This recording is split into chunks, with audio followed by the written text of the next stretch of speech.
The most important structure of a human body is the 206 bones. These bones can help identify a person's life story. Forensic anthropology is a study of the human skeletal structure and the usage of anthropology in the justice system. I have been researching and learning about this topic for a very long time now, and I want to talk about forensic anthropology's founding fathers, history, and science. Starting off with two amazing scientists, the first being the father of forensic anthropology, Thomas Dwight.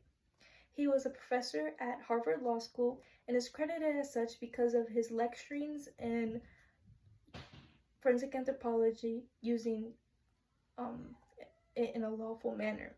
The second is the father of modern anthropology, Mr. Franz Boas.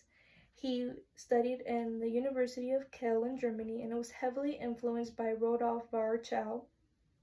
He was credited as such because he used facts and evidence and withdrawing any speculation or guessing.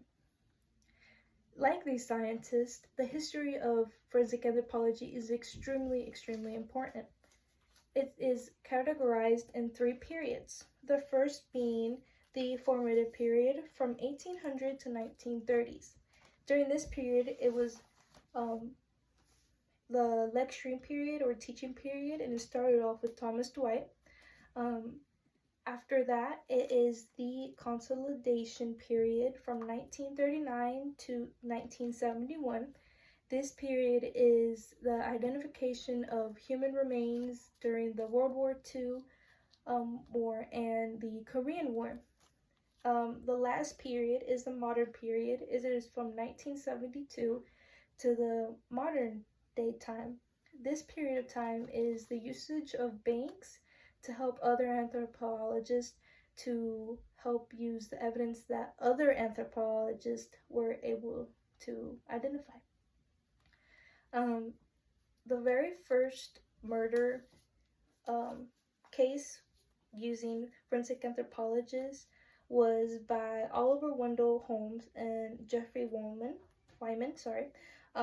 This was during the Parkman murder. They found a body in the anatomy lab and were able to use forensic anthropology to solve the crime.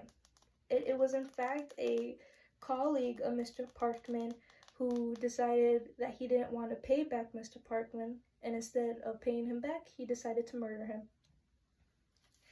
Next, let's talk about the fun science behind forensic anthropology. Forensic anthropology uses the use of bones to identify a person's sex, age, and cause of death. But it starts off with the forensic anthropologist receiving bones or going to the field and helping a law enforcement person to get these sex, age, and cause of death.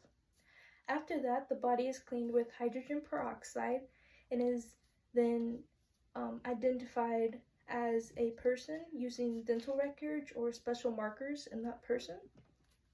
After that, they look for any injuries, postpartum, prepartum, or any fractures or remodel fractures to help find cause of death. These people don't deal with any DNA, evidence collection, or autopsies. They only deal with the bones. And once they are done with identifying cause of death and the person, they go to a trial and help justify for these people. In conclusion, I have talked about forensic anthropology's founding fathers, history, and science. And I was able to tell y'all about these amazing people who don't get as much credit as they should for the field that they are in. And I'm really glad y'all were able to hear me today about these amazing people. So thank y'all very much.